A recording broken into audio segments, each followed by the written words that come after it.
Hello, YouTube. It's Friday, October 21st, 2022, 2:06 in the afternoon, and I have no idea what I'm talking about. I just got on the alley and hit record, and wow, look, bulk trash is all piling back up again. Dang. What's this big ass man's doing here? CSC Service Works. Air Services. Wow, I actually got a company out here working on the air conditioning. That's odd. We used to have our own guy that did it. His name is Dave. He used to be a regular at my karaoke show. But his wife has been having some really major health problems. We haven't heard much from them in a while. Alright, we got homeless people sleeping in the park. Oh, beautiful day in Phoenix. It's actually kind of warm today. I don't know the temperature, but it's a little on the toasty side. And I'm realizing that I headed out without checking traffic, which was probably dumb. I do think I finally got data back on my Obama phone. I think I did.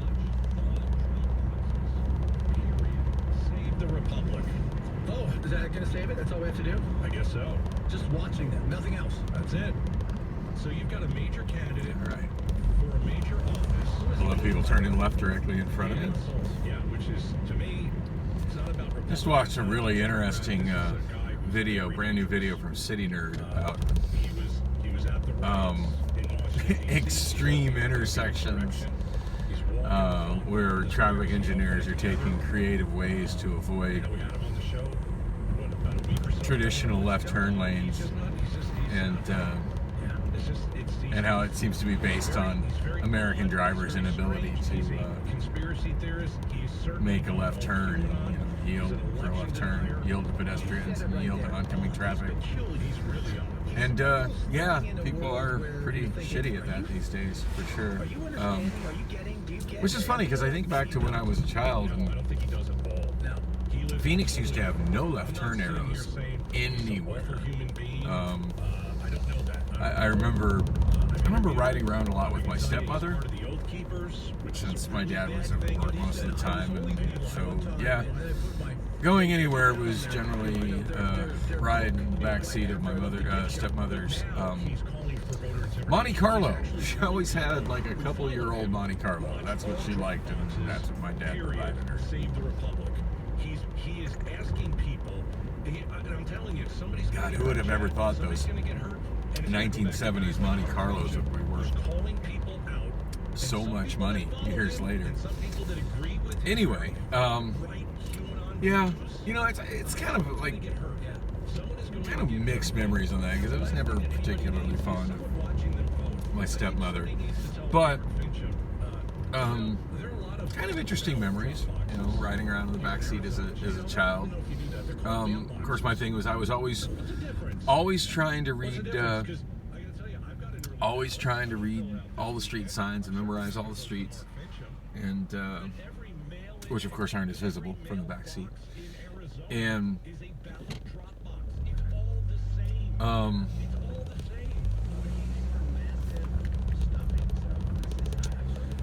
the other anyway, funny thing about her is she was absolutely terrified of driving on freeways. She did not drive on freeways. Mind you, back then Phoenix functionally only had one freeway. I mean, there was the Superstition Freeway, which is now the US 60. Back then it used to be the Arizona Highway, State Highway 360. I don't think it went very far either. I don't think it went past Power back then. But being that we live near Metro Center, that may as well have not even existed. I have hardly any childhood memories of ever being on it. I do have one childhood memory of her taking me to an allergy specialist way out somewhere in East Mesa, and us taking surface streets all the way because she would not drive on a freeway. But anyway, speaking of left turns and Phoenix having no left turn signals, whereas now on like a side street like Oak, we've got left turn arrows. This is crazy that they put like such a built up traffic light at the intersection of Oak and 32nd Street. That's just mind blowing to me. one lane to through traffic and a left turn lane, and there's like 3 overhead traffic lights. And a left turn arrow and a blinking yellow left turn arrow. Those blinking yellow left turn arrows crack me up, because every now and then I run into somebody who absolutely doesn't understand what they mean. And for those who don't know what they mean, it's essentially the same thing as a green light. You can turn left, but you need to yield to oncoming traffic. Yeah, I'm pretty sure that's what a green light means. The only time I do see those as something useful is when you have a red light and then you have a blinking yellow left arrow. Other than that, like, I just wish it shut off, so you just had the green light, so people can remember that a green light means that yes, you can turn left, but you need to yield to oncoming traffic. Because it seems like people seem to forget that that's the meaning of a green light. Anyway, the way people, at least the way, well, I mean, I watched other drivers more than just my stepmother, but what she did and what pretty much every other Phoenix driver did back then to make a left turn. Wow, look at this guy. He's, in order to accommodate his left turn, he's getting into the bike lane. That's fabulous. Yeah, another example of why painted bike lanes are kind of useless. And this one is just extra useless because you see people parking it. And I'm reasonably sure this one has street signs along the street that says it's okay to park in it. I was noticing one of my other videos I shot last weekend as I went down a mile of Highland between 16th Street and 7th Street. And I called out one person that was parked in the bike lane, and then kind of went on about driving and doing my monologue, and I didn't really even pay attention to it. But as I was watching the video after I uploaded it, I realized that, or maybe I was editing it. My bad. I shot a bunch of short videos, so I edited that to a single long video. And as I was doing that, and mostly watching it, I noticed that on that mile of Highland, which does have bike lanes, that it was almost like large portions of it were being used as a parking lane. Which, okay, if you're going to allow parking in it, like why even have a bike lane? What's the point? And the only conclusion I can come to is that the city of Phoenix is probably getting some kind of federal funding for providing alternative transportation and bike lanes, which just shows that there's, those federal programs are garbage. Just absolute garbage. Just let states handle their own shit and quit collecting so much federal taxes.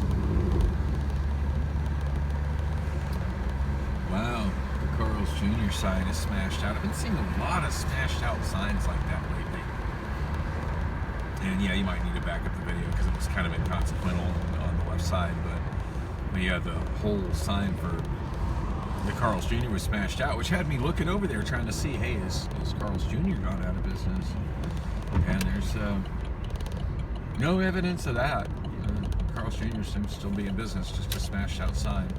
I don't think where else I saw smashed out signs, but I've been definitely seeing an uptick in that. I don't know, probably just another way for all the displaced homeless people to vent their aggression with society.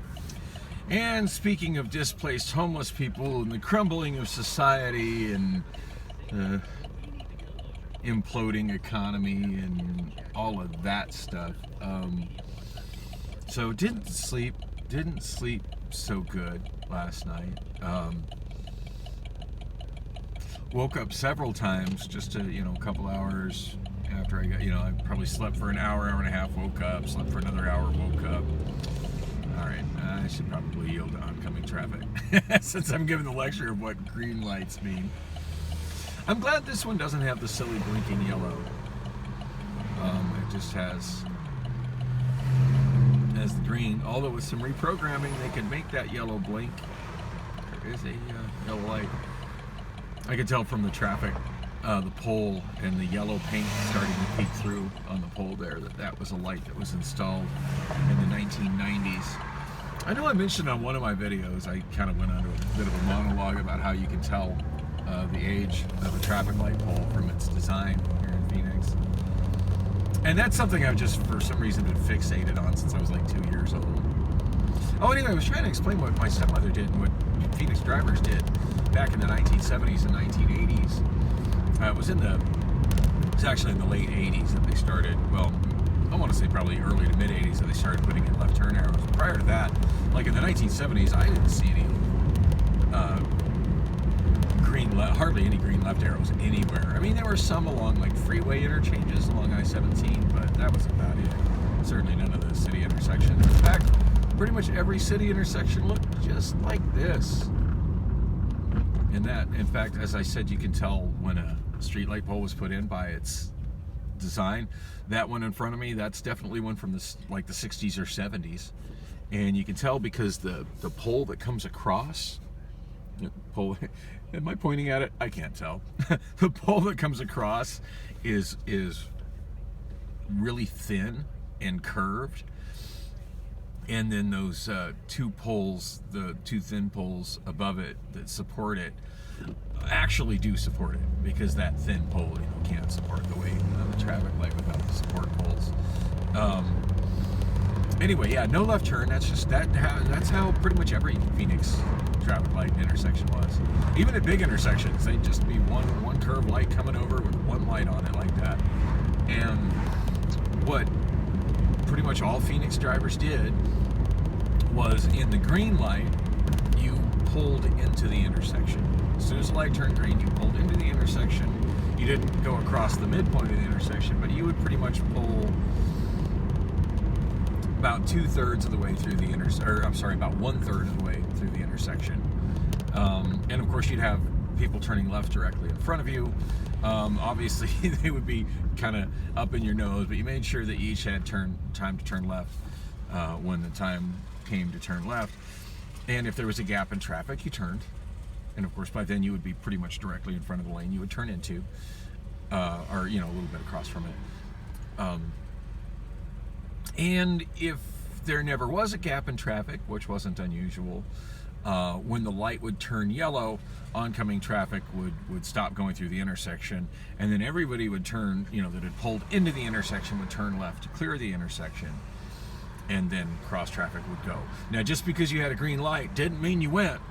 You had to wait until all the people turning left cleared the intersection, which is also part of what a green light means. A green light doesn't mean go. A green light means go when the intersection is clear. But yeah, a lot of people just don't pay attention to that anymore either. Wow, another apartment complex taken over by the Tides. I'm seeing that all over the place. More apartment complexes being labeled as the Tides at blah, blah, blah. And then a lot of places that were the Tides going to other owners. It's kind of interesting how so much multi-housing property is just being flipped back and forth to different corporate owners. And I'm really thankful that I still have the property ownership and the landlord I have, because as much as when I describe what my financial situation is in YouTube comments about how how just housing prices don't line up with wages these days, I get a lot of comments of like, oh, you should get a roommate. Oh, you should have a 2-bedroom place. You should get a studio or rent a room, or you should have a 1-bedroom. Yeah, what I'm currently paying for a 2-bedroom apartment is, from what I'm hearing and what I'm seeing, substantially cheaper than what the market rate is for an average 1-bedroom apartment in Phoenix. So no, I should probably keep the place I'm at and be thankful that I've got a landlord that isn't price gouging me. That's what I should do. That's what I'm gonna do. Although I've mentioned in some vlogs, and of course if you haven't been watching this from the beginning, you probably You know, and why would you pay attention to that much stuff? I don't even pay attention to that much stuff.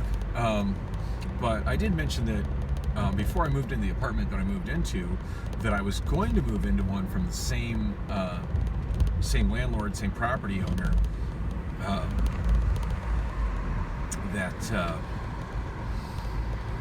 that was on 46th Street, a little bit north of Oak. Oh wow, that's neat. Wow, 2 of the street corners at that intersection actually have shade for pedestrians at the corner. Of course, it's incredibly incredibly inadequate shade, but the structure's neat. They look neat. They're kind of artistic.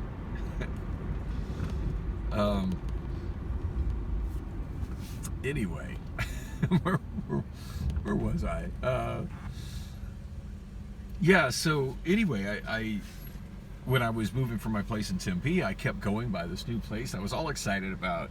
It had part of a fourplex there on the west side of 46th Street, and it had a fire, which to a lot of people, oh my God, it had a fire, that's bad. No, that's good. That means that at the expense of insurance, they are renovating it in a really big way, and they have to make sure that all the structure and all the electrical and everything else is up to current code, as opposed to code from whenever that building was originally built in the late 1950s, early 1960s. And so I kept going over and kind of peeking through the windows, and I had a couple of times that let me in so I could see how my new apartment was being renovated, and I was just loving it. I mean, this place had vaulted ceilings. They were putting in a brand new super modern kitchen, and just anyway, it was going to kind of be the dream apartment until at the very last moment, Lon, who is my landlord now, and was, I was looking forward to him being my landlord then, called me to let me know. It's like, oh, you're on Home Inc. Oh, yeah, I forgot to tell you.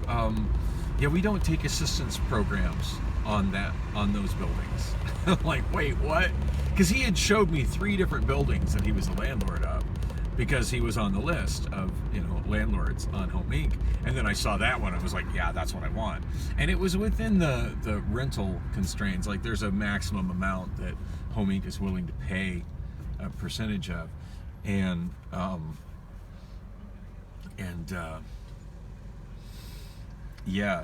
so it was within the it was qualifying as far as Home Inc. was concerned. But yeah, it's like, yeah, we don't. It's like, no. So it put me in a bind, and fortunately, like, as I was like freaking out because I was down to the wire on when I could find another place, as my lease was running out at the place I was at in Tempe. He did end up calling me like a week later, as I'm like looking at all these places and not liking them, or finding out these places that are on the list no longer accommodate Home Inc. He's called. It's like, oh, hey, I had another place open up. Are you still interested? Hell yeah, I'm still interested. Been in that place ever since. Anyway, he oh wow, several fourplexes on the right, all fenced up and being renovated. Just barely caught that out the corner of my eye.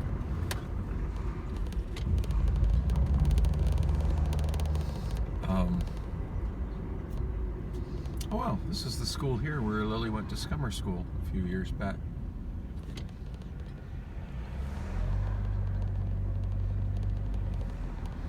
That building on the right, the administration building for the Osborne School District. I had really good experiences with them. Just kind of frustrated that when her mother checked her out of school and relocated with her, that they didn't give me a call to say, hey, are you aware this is happening? Because they were not supposed to allow her mother to do any changes to her education stuff. Yeah, that's something that the custodial parent is supposed to do, which of course is me. Well, I guess that's not an of course thing. Most people assume that mothers in a situation, a dual household kind of custody situation, most people just assume the mother is a custodial parent.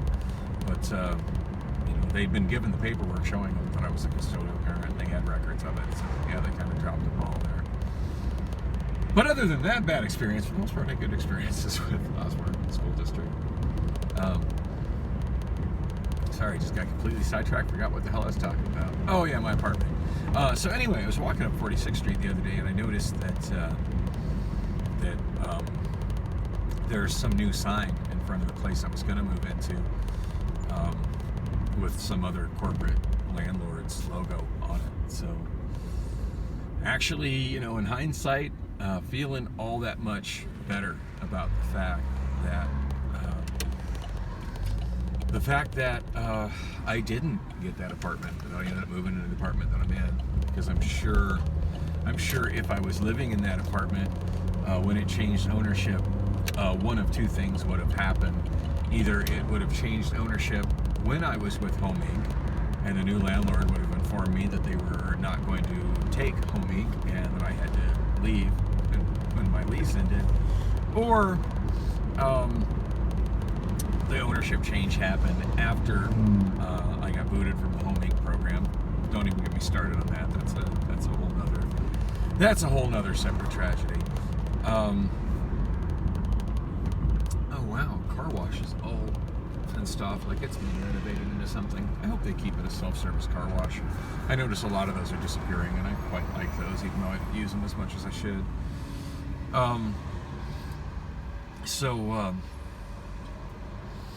Yeah, had that happen after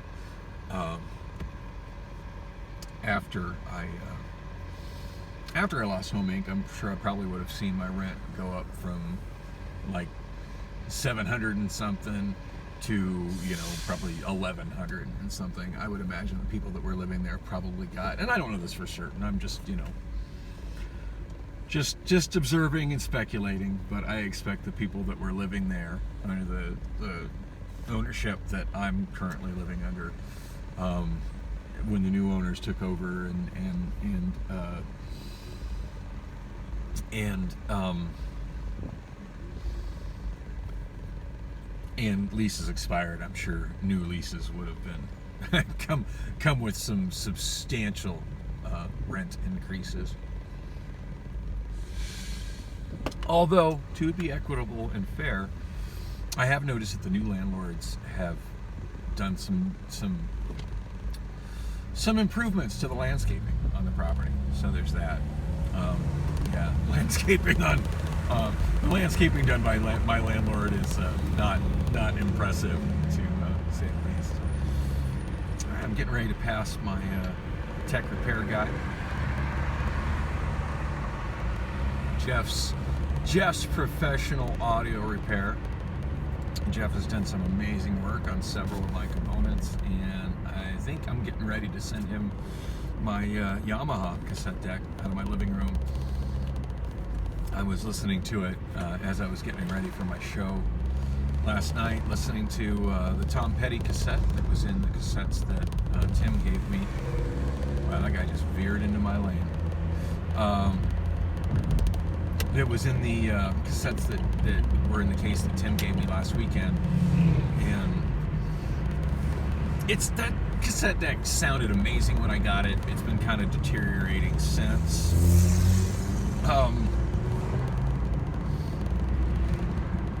It's gotten to the point where the right deck, the speed is so off, it's just straight up unlistenable, and the left deck,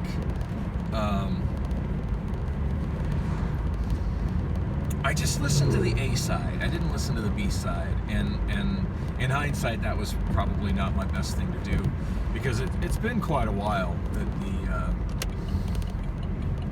that the A side has been sounding kind of flat and the B side has been sounding good, which kind of makes me think that possibly the head is worn out, which isn't really something that Jeff can probably fix, because it's not like you can just buy that Yamaha, an exact replacement for the Yamaha head. Wow, look at those packing stacks going up on the right.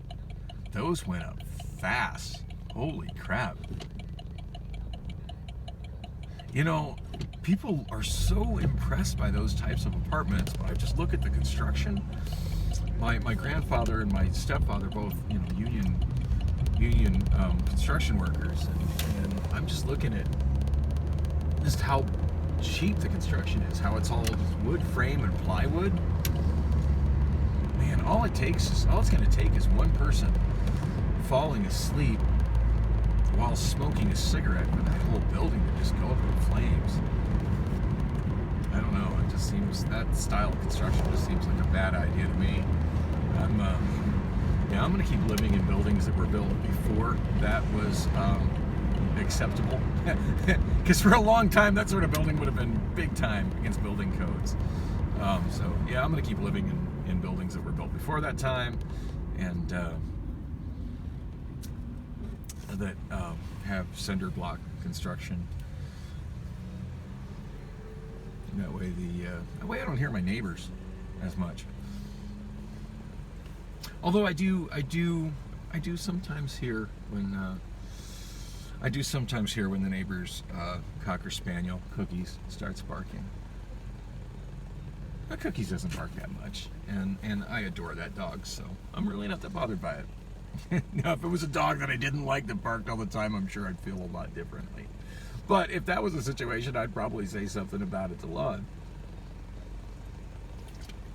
No, as it is, I get along really well with all my neighbors, including the woman in apartment number 1 that I used to have a horrible, used to always butt heads with. It's kind of weird how that's gone full circle with her. Oh, so dang, I'm almost to Pollux. I never did check my traffic on my Obama phone. I just surface streeted it over here.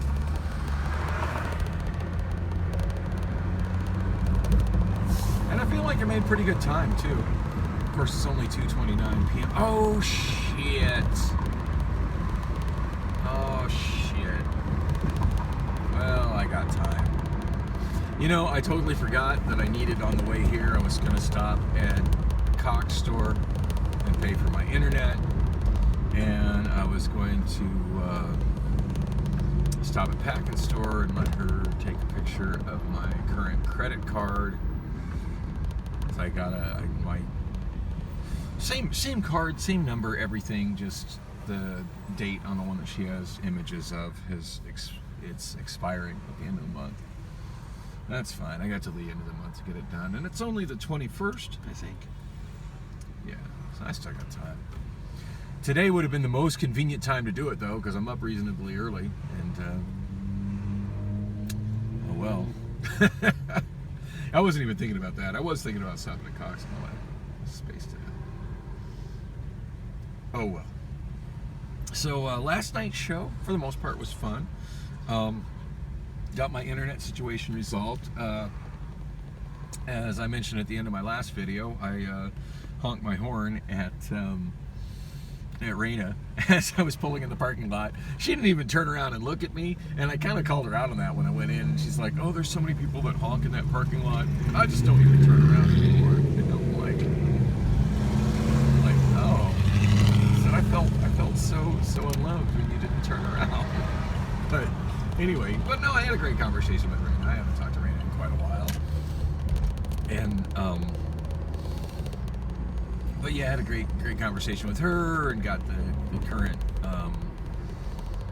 access to the new Wi-Fi network, which is not for customers.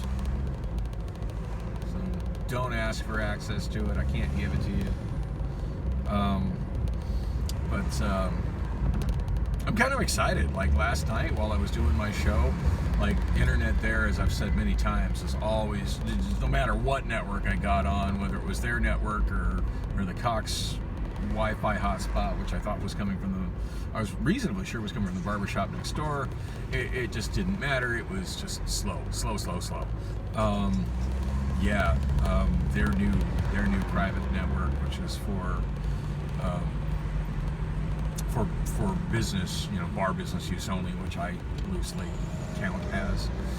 All right, we got another homeless person pushing a big old shopping cart full of garbage.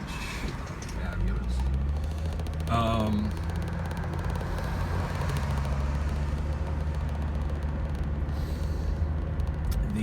Oh wow. The house on the corner has got like two very large, fancy tour bus style RVs in front of it. I don't know if my video caught that, but that was impressive.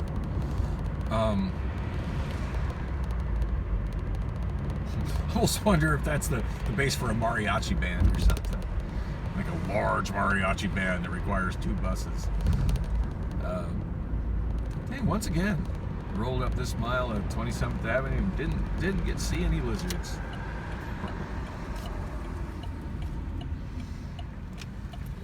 It makes me sad that it looks like the Phoenix PD are putting it into the world's oldest profession, at least in that location. I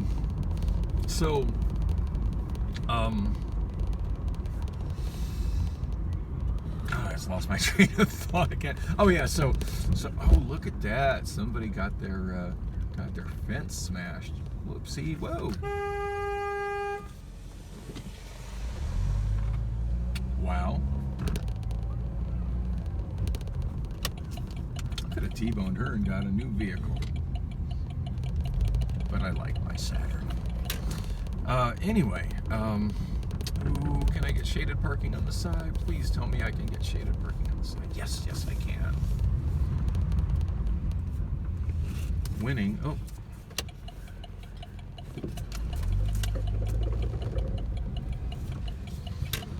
Wasn't sure if that Kia behind me was going to pass me or stop. And to be fair, I kind of went to the right before turning left because it was such a sharp turn to the left, which probably was giving that guy mixed signals.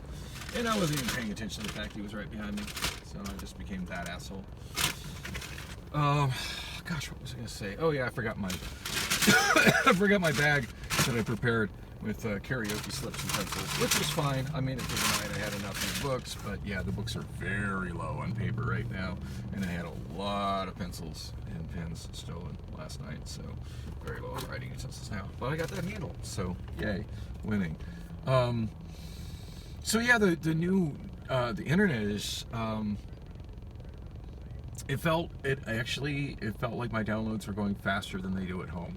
So I'm really impressed that the owners actually got a plan that provides a decent amount of bandwidth, as they're kind of known for getting the bare minimum. And it was kind of a pleasure to have my downloads last night just going lightning fast. I wouldn't say lightning fast, but certainly way faster than I'm accustomed to. And I was able to accommodate quite a few things that people asked for that I didn't have. Although it seemed like last night I got more than my share of people asking for stuff where I just don't think they got the artist or the song title right.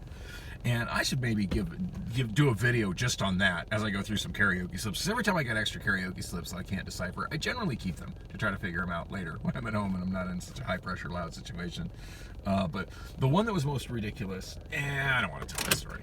That needs to be its own video because I got them all in this bag, and some of them are pretty damn funny, including the most ridiculous from a very angry old white guy who was so fat he waddled, who actually calls himself Round Guy, which you got to at least love the self-deprecation humor in that. But yeah, he proceeded to call me an asshole numerous times and made a point on his way out the door to waddle across the dance floor and flip me off as he left.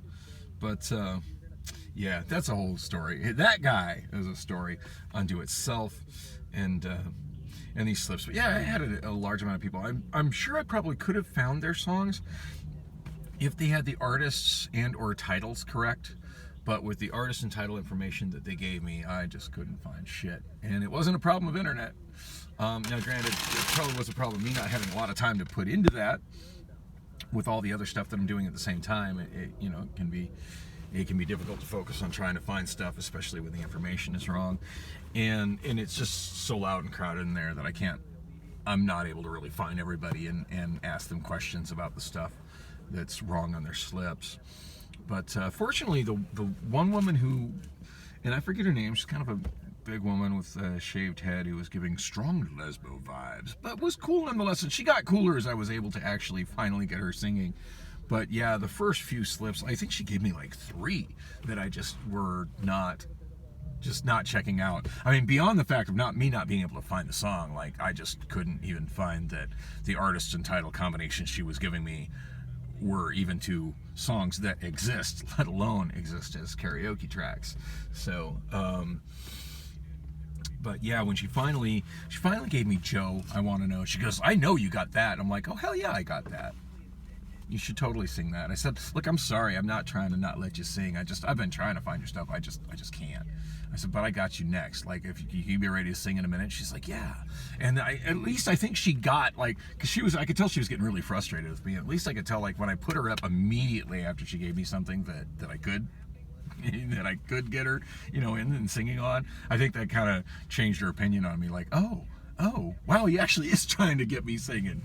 And then, of course, I held her place in the next rotation. Now, she was outside, so I skipped her, but as soon as she came back again, I put her right in. If I end up skipping someone because they're outside, as long as they come up and they ask, and they're not coming up every, like, other song bugging me, I'll let them know, and I'll generally put them right back in, as soon as it's practicable. But yeah, she ended up doing the last song of the night, did When I Was Your Man by Bruno Mars, and did a pretty decent job of it. I've sung that one myself. That is an insanely difficult song to sing. Very few artists have the vocal chops of Bruno Mars. So, yeah, that one was overall pretty cool. I was glad it's just finally able to get me some stuff that like where I could make heads or tails of the slip. But anyway, it's getting hot in here, and I want to go inside and get myself a cold drink and something to eat. It's probably a little early for tacos. I definitely missed breakfast, but yeah, I'm hungry. Next video, I want to talk more about how my show was last night, because there was definitely some interesting happenstance during the show, and I really should make a video. No promises in this, but I really should make a video where I go through some of the karaoke slips that I couldn't decipher. I do think I did that once last weekend or the weekend before. Went through ones I couldn't find, and I stuck them on my computer, and I said I was going to look them all up, and did I? No. But with the long hours I work at Amazon, even though I've been setting up my computer at home and working a little bit on karaoke every day, yeah, it's not much time to get much done. Like, I'm lucky if I get 1, maybe 2 songs added every day. So it ends up not really leaving time to do something that I wasn't able to find during a show, which kind of is from the word jump telling me that it's going to be tough to find, if not impossible. So, oh, well, she's cute. I think I'm gonna follow her in the bar. Anyway, thanks for coming with me on the journey and for watching, and like and subscribe and stuff, and I'll be back.